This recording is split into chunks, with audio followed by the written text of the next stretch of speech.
Most break-ins leave a trace, but what if there is nothing to find because they never left?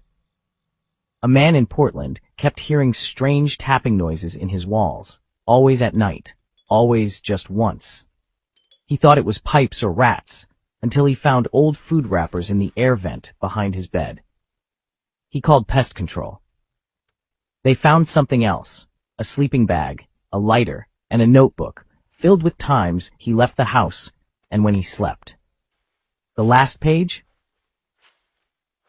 just said, "You sleep heavy on Thursdays." They did not break in to steal.